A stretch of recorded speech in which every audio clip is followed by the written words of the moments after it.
नमस्कार, स्वागत है आप सभी का। आप देख रहे हैं TV9 भारतवर्ष पर वॉर जोन की बड़ी कवरेज। मैं हूं आपके साथ अंजलि, मेरे साथ रवि हैं, निधि हैं, करुणा भी इस बुलेटिन में रहेंगे। तमाम अपडेट्स आपके सामने रखेंगे। इजरायल और हमास के बीच जारी बारूदी जंग का आज 15वां दिन है। दो जानी दुश्मन देशों के बीच शुरू हुए विस्फोटक युद्ध से उपजी लपटों की तपिश अब मध्य पूर्व के मुल्कों में भी महसूस होने लगी है। ऐसे में कई अहम सवाल भी उठ रहे हैं, जिनके जवाब में आज के इस खास शो में TV9 पर आपको एक्सपर्ट्स देंगे सिर्फ 60 सेकंड में। बिल्कुल, कुछ सवाल हैं जो TV9 भारतवर्ष इस वक्त आपके सामने रखा है। पहला सवाल, 2 US बंधकों की रिहाई, अब बाकी का क्या होगा? बाकी बंधकों का क्या होगा? दूसरा सवाल, लेबनान से सीधी जंग हुई, तब फिर क्या होगा? इसके अलावा तीसरा सवाल ये कि 3 चरण में जंग लड़ने की IDF की आगे की रणनीति इजरायल डिफेंस फोर्स की क्या होगी? चौथा सवाल, युद्ध में डेल्टा गाजा का नक्शा क्या बदल देगी जो डेल्टा स्पेशल फोर्स है? इसके अलावा इन तमाम सवालों के जवाब एक्सपर्ट से ढूंढने की कोशिश करेंगे। लेकिन पहले देखते हैं राफा बॉर्डर से आ रही इस वक्त की सबसे बड़ी खबर। पहली ब्रेकिंग न्यूज, राफा क्रॉसिंग को खोला गया है। राफा क्रॉसिंग से ट्रकों ने गाजा में प्रवेश किया गया है। ये बहुत बड़ी मानवीय मदद है जो इस वक्त होने वाली है। मिस्र से कनेक्ट करता है राफा क्रॉसिंग बॉर्डर और ये सीधा गाजा आता है। इसे खोल दिया गया है, मानवीय मदद के लिए खोला गया है ये बॉर्डर। गाजा छोड़ने का इकलौता रास्ता खोला गया है। तो ये तस्वीरें देखिए दक्षिणी गाजा का राफा बॉर्डर, जिसको लेकर पहले ये था कि शायद से कल खुल जाएगा, लेकिन कल ये कहा गया था कि सड़क की मरम्मत की वजह से इसको आज खोला जाएगा और अब आखिरकार इसको खोल दिया गया है। इजरायल ने नागरिकों को मिस्र और जॉर्डन छोड़ने के लिए कहा है, जल्द से जल्द मिस्र और जॉर्डन छोड़ दे। राफा क्रॉसिंग बॉर्डर जहां से मानवीय सहायता के साथ साथ जो विदेशी नागरिक हैं वो भी इस रास्ते का इस्तेमाल कर सकते हैं। राफा बॉर्डर से इस वक्त हमारे साथ जो मनीष झा हमारे रिपोर्टर है वो जुड़े हुए हैं लाइव। मनीष, आखिरकार जो राफा बॉर्डर है दक्षिणी गाजा का वो खोल दिया गया है, ये कितना इंपॉर्टेंट होने वाला है, खास तौर पर वो लोग जो यहां पर फंसे हुए, जो विदेशी नागरिक और जो मानवीय सहायता यहां पर पहुंचाई जा रही है?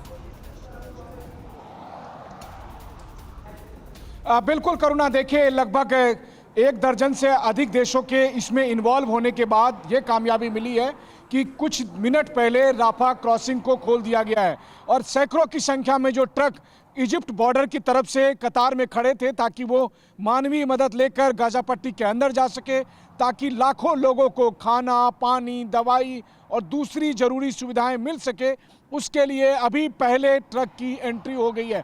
तो आज देखना होगा कि कितने देर तक खुली रहती है राफा बॉर्डर और उसमें कितने ट्रक जा सकते हैं। हालांकि गाजा पट्टी की अथॉरिटी का कहना यह है कि अभी उन्हें बहुत ज़्यादा मदद की ज़रूरत है और वैसी स्थिति में कुछ ट्रक से काम नहीं चलेगा। लेकिन एक तरफ जहां कई ट्रकों के जरिए मानवीय सहायता दी जाएगी, वहीं दूसरी तरफ सबसे बड़ी उम्मीद यह है कि गाजा पट्टी के अंदर जो कई देशों के लोग फंसे हुए हैं, जो बंधक हैं, उनमें से कितने लोगों को बाहर निकलने में मदद मिलती है। देखिए 600 के करीब तो ऐसे अमेरिकी नागरिक हैं जो फिलिस्तीन के हैं, फिलिस्तीन मूल के हैं, जो इस वक्त गाजा पट्टी में हैं, कि उनको निकालना सबसे पहली प्राथमिकता है। लेकिन जो बंधक है, बंधक में से चूंकि 2 लोग निकल गए हैं, तो वैसी स्थिति में बहुत उम्मीद है कि आज कुछ बंधकों की और रिहाई हो सके।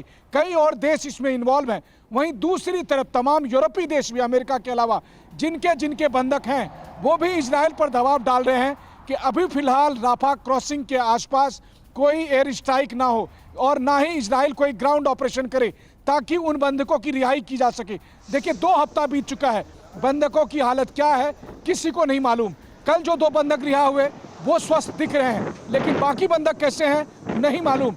वैसी स्थिति में सब चाहते हैं कि पहले बंधकों को निकाला जा सके, उसके बाद फिर जो भी हो इस लड़ाई का। बिल्कुल, जिन जिन देशों के लोग फंसे हुए हैं उनकी चिंताएं इस वक्त यही हैं कि वो यहां से मुक्त हो जाएं। और वॉर जोन से एक ब्रेकिंग न्यूज आ रही है। इजरायल हमास जंग से जुड़ी अभी की सबसे बड़ी अपडेट है। अमेरिका ने इजरायल की मदद के लिए 2 और युद्धपोत भेजे हैं।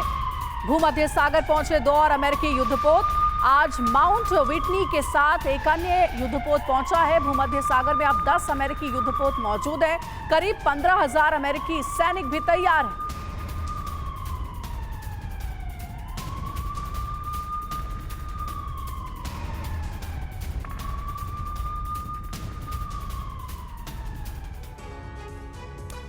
और देखिए आपके सामने 10 अमेरिकी युद्धपोत की तस्वीरें अब हम आपके सामने रखते हैं जो इजराइल की सहायता के लिए भूमध्य सागर यानी मेडिटेरियन सी पहुंचे। इन तस्वीरों को आप जरा देखिए, आप अंदाजा लगा सकते हैं इजराइल की आखिर कैसी तैयारी है और अमेरिका उन्हें किस तरह से लगातार मदद कर रहा है। ये 10 युद्धपोत वॉरशिप्स बेहद ताकतवर हैं जो कभी भी दुश्मन को तबाह कर सकते हैं। ये 10 युद्धपोत आप देखिए, अमेरिका की मदद इजराइल के लिए आप समझ सकते हैं।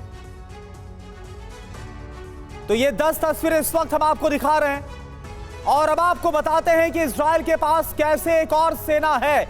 इजराइल के पास भूमध्य और लाल सागर में अमेरिका के 10 जंगी जहाज तैनात हैं, जबकि एक युद्धपोत ब्रिटेन का है। यानी जितनी मदद अमेरिका और ब्रिटेन से इजराइल को मिली है, अगर उसे जोड़ दें तो एक देश की सेना के बराबर है। ये इजराइल के पास 15,000 अमेरिकी सैनिक भी हमास पर हमले के लिए पूरी तरीके से तैयार है। वहीं इजराइल की सहायता में जबरदस्त तैयारी की जा रही है। 10 अमेरिकी युद्धपोत, जिसमें कि आप कह सकते हैं आधा न्यूयॉर्क का एक तरीके से मदद पहुंचा रहा है। और देखिए, एक देश की सेना, एक ब्रिटिश युद्धपोत, तो 15,000 अमेरिकी सैनिक भी तैनात है। तो ये इस वक्त तैयारी है और इजराइल की सहायता में जबरदस्त तैयारी है यूएस की, अमेरिका की, जिसमें कहा जा रहा है कि 10 अमेरिकी युद्धपोत तो दिया ही गया है, साथ ही 15,000 अमेरिकी सैनिकों की भी तैनाती है। इसी पर चर्चा करने के लिए स्टूडियो में हमारे साथ खास मेहमानों का पैनल भी मौजूद है। परिचय आपका करा देते हैं। दीपक वोरा सर है हमारे साथ, पूर्व राजदूत, साथ ही मेजर जनरल जीजी द्विवेदी सर है, डिफेंस एक्सपर्ट। हमारे साथ air marshal Rajesh Kumar, defence expert भी है। वोरा सर, शुरुआत आपसे करना चाहूंगी। जिस तरीके से तैयारी की जा रही है, इजराइल को बड़ी मदद पहुंचाई गई है अमेरिका की ओर से, 10 अमेरिकी युद्धपोत और 15,000 की संख्या में अमेरिकी सैनिकों की तैनाती। क्या अमेरिका अब सैनिकों के साथ मदद करेगा इजराइल की इस जंग में? यूएस के 10 युद्धपोत भी अब तैनात हैं। आपको बहुत बहुत धन्यवाद, आप मुझे मौका देते हैं आपके स्टूडियो में आकर आपसे सीखने का ऑन योर अमेजिंग चैनल। आप चारों एंकर्स जो यहाँ हैं, यू आर आउटस्टैंडिंग। और फिर मेरे साथ जो मेरे दो सहयोगी हैं, इनकी जानकारी मुझसे कहीं ज़्यादा है, इनसे भी सीखूंगा। मैम, पिछले 72 घंटों में 3 महत्वपूर्ण चीज़ें हुई। अगर आप मुझे 1 मिनट का समय दें, बता देता हूँ। सबसे पहले तो हमारे चाचा जी वहाँ पहुँच गए थे, अमेरिका के राष्ट्रपति, 2-4 उन्होंने चीज़ें कहीं। फिर जाके $100 बिलियन मांगे हैं कांग्रेस से यूक्रेन के लिए और इजराइल के लिए, ताकि डिफेंस इंडस्ट्री वहाँ की चलती जाए। शांति के बारे में कुछ नहीं कहा। दूसरा, आपकी परदादी की परदादी जो न्यूयॉर्क में रहती है, सोती रहती है, कभी उठ के भाषण दे के फिर सो जाती है, तो उसके महासचिव पहुंच गए थे गाज़ा का जो बॉर्डर है मिस्र के साथ। वहाँ बड़ी कोशिश की, आंखों में आंसू भरे, कुछ नहीं हुआ, कोई सुनता नहीं है। ह्यूमैनिटेरियन की बात कर रहे हैं। पहले यूएन कभी भी समस्या होती थी, कहते थे पहले गोली मत चलाओ, फिर संयम बरतो। अब नहीं कहते, क्योंकि उनको सेकंड टर्म चाहिए। और तीसरी चीज़ जो बहुत ही महत्वपूर्ण है, इस्लामिक देशों में आप देख रहे हैं किस प्रकार का विरोध हो रहा है। मैम, यूक्रेन में कहीं ज्यादा लोग मर रहे हैं, कोई सड़क पे नहीं उतर रहा, लेकिन मुसलमान जानों का बहुत फिक्र है। 60 सेकंड का ये वक्त खत्म हो गया है, लेकिन बड़ा सवाल ये है, हर 60 सेकंड में हम सवाल पूछेंगे और यही जवाब जो हमारे एक्सपर्ट है वो देंगे। एक बड़ी खबर बता देते हैं, फिर बाकी मेहमानों के पास चलेंगे।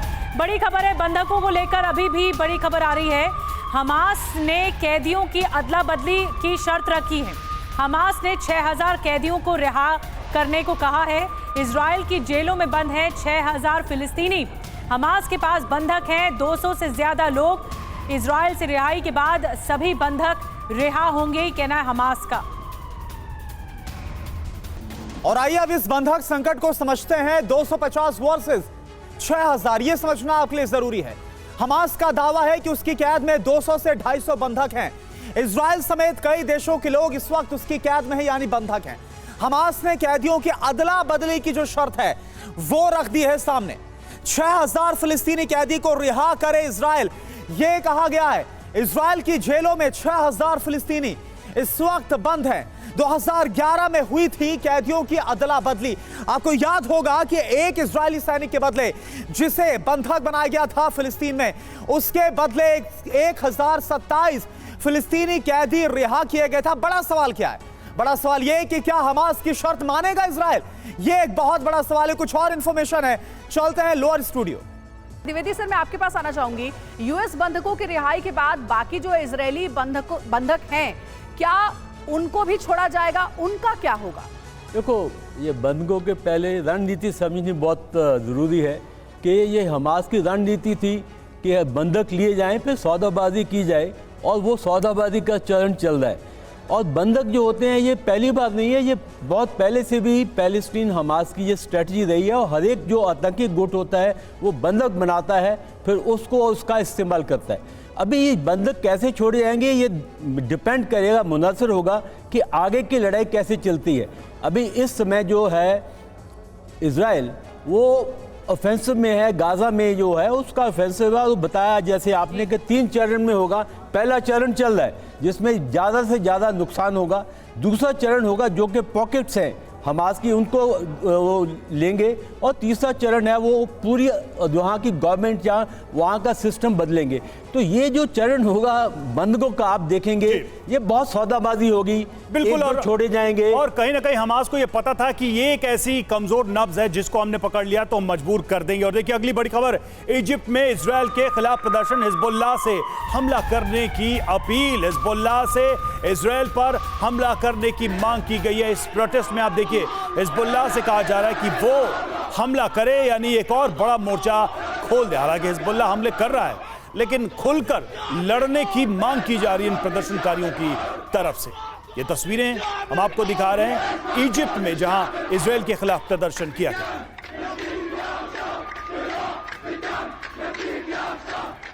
और एक और बड़ी खबर, स्विट्जरलैंड में भी जबरदस्त प्रदर्शन हो रहा है फिलिस्तीन के समर्थन में। यहाँ पर सैकड़ों लोग जुटे हैं, हजारों की संख्या में लोग यहाँ पर देखिए प्रदर्शन कर रहे हैं। इजरायल के आक्रामक रुख से नाराज हैं। गाजा के समर्थन में नारेबाजी की गई है। इजरायल हमास युद्ध से जुड़ी बहुत बड़ी खबर है। ग्राउंड ऑपरेशन में अमेरिका की स्पेशल डेल्टा फोर्स भी शामिल होगी। बंधकों की रिहाई के लिए इजरायल में मौजूद है डेल्टा फोर्स। तेल अवीव में जो बाइडेन डेल्टा फोर्स के कमांडो से मुलाकात की थी, तो आप देखिए जब जो बाइडेन पहुंचे थे इजरायल, तो उस वक्त मुलाकात की तस्वीरें।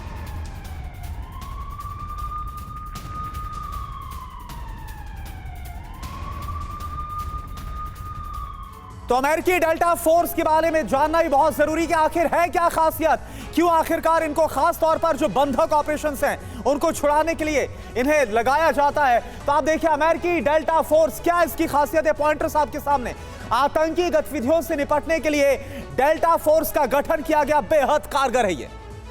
जी और इससे जुड़ी जानकारी, आतंक विरोधी अभियानों को अंजाम देना डेल्टा फोर्स का प्रमुख काम है, इसीलिए भी इस युद्ध में इसकी तैनाती की जा रही है। और हॉस्टेज सिचुएशन से निपटने में ये काफी माहिर है। अमेरिकी थल सेना के अधीन काम करती है ये डेल्टा फोर्स। और जॉइंट स्पेशल ऑपरेशन कमांड के पास होता है इसका कंट्रोल। डेल्टा फोर्स का 9 नवंबर 1977 को डेल्टा फोर्स को आधिकारिक मान्यता मिली। और अब एक्सपर्ट से जानने की कोशिश करते हैं 60 सेकंड में, युद्ध में डेल्टा फोर्स के उतरने से अब बदलेगा क्या ये कामयाबी मिल पाएगी इजरायल को? और मैं राजेश कुमार जी आपके पास आ रही हूँ, डेल्टा फोर्स के आने से क्या बदलेगा 60 सेकंड में? देखिए डेल्टा फोर्स बहुत ही एक स्पेशलाइज्ड फोर्स है। उससे पहले मैं ये कहना चाहूँगा कि ये जो बंधक हैं, अब आप देख रहे हैं किस तरह से जो हमास ने बंधक बनाए हुए हैं उनको बांध करके और फ्लोर पे लिटाया गया है। जो बंधक इजराइल के पास हैं वो तो नॉर्मल प्रिजन में नॉर्मल एमिनिटीज़ के साथ में हैं। तो और कई बार ऐसे भी हो सकता है कि अगर डेल्टा फोर्स होस्टेज रेस्क्यू में आए तो कुछ होस्टेजेस की मौत हो जाए। और अगर कुछ होस्टेज छुड़ा भी लिए जाते हैं, हो सकता है कि हमास जो है बाकी होस्टेजेस को ख़त्म कर दे।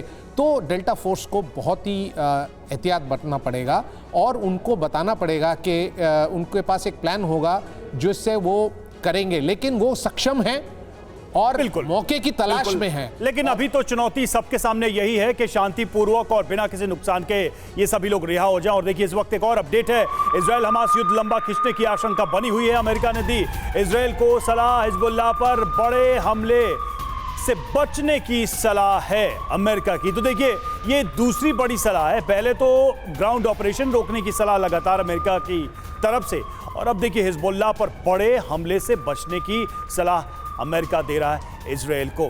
दीपक वोरा साहब, ये एक सिचुएशन देख रहे हैं कि लगातार ये सलाह दी जा रही है अमेरिका की तरफ से, पहले तो ग्राउंड ऑपरेशन को लेकर और अब हिजबुल्लाह पर सीधा हमला करने से बचने की सलाह। क्या मायने हैं इसके?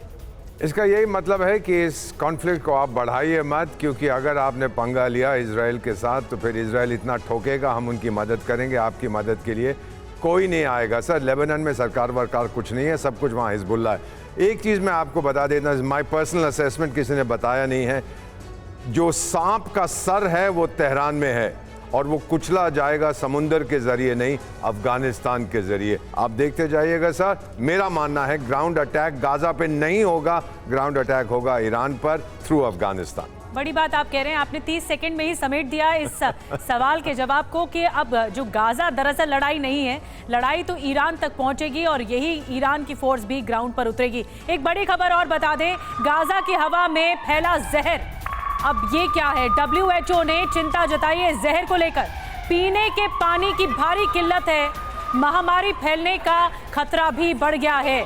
तो अब जो वर्ल्ड हेल्थ ऑर्गेनाइजेशन है उसकी तरफ से कंसर्न जाहिर किया गया है, चिंता जाहिर की गई है। जो पीने का पानी है वहाँ पर भारी किल्लत हो रही है। देखिए, जो रसद है उसको पहुँचाने की ही है बड़ी कवायद, इसीलिए राफा बॉर्डर खोला गया है। लेकिन यहाँ पर पानी में जहर घुला हुआ है और कैसे बचेगी जिंदगी? रवि, बिल्कुल ये सवाल है। और वो लोग जो गाजा में रह रहे हैं, पहले ही लगातार हम आपको बता रहे हैं कि तीसरी दुनिया की सबसे डेंस पॉपुलेशन वाली जगह है ये। और यहाँ पर अब हालात देखिए, गाजा में न पानी है, न दवा और ना ही शुद्ध हवा है, क्योंकि चारों तरफ बारूद ही बारूद है। बिल्कुल। और इजरायली बमबारी के चलते गाजा में प्रदूषण फैल रहा है और इस वजह से इस प्रदूषण का असर यह है कि पानी विषैला है। बिल्कुल, देखिए हवा और पानी में बारूद का जहर, क्योंकि लगातार बॉम्बार्डिंग वहां पर हो रही है, शेल्स फायर किए जा रहे हैं, तो बारूद भी वहां पर हवा में फैल गया है। जी हाँ, गाजा के हालात को देखते हुए कई चुनौतियां हैं, लोगों को सांस लेने में भी परेशानी वहां पर हो रही है और इसलिए कहा जा रहा है कि वहां पर जो लोग फंसे हुए हैं उनकी जिंदगी बचाना बेहद मुश्किल है। और साफ पानी नहीं मिल रहा पीने को, ये तो और बड़ी चुनौती है कि पीने के पानी के लिए भी मोहताज हैं। एक दिन में एक व्यक्ति के लिए मात्र 3 लीटर पानी ही उपलब्ध है और ये भी उपलब्धता कब तक रहेगी इसका भी कोई अंदाजा नहीं। और WHO के मुताबिक 50 से 100 लीटर पानी की जरूरत इस वक्त है। इसके अलावा प्रदूषित पानी से गाजा में हैजा या फिर अन्य संक्रामक बीमारी फैलने का बहुत ज्यादा खतरा है और ये डेंजर जोन में आ चुका है। और देखिए, अगर तुरंत राहत नहीं पहुंची तो हालात और खराब हो जाएंगे।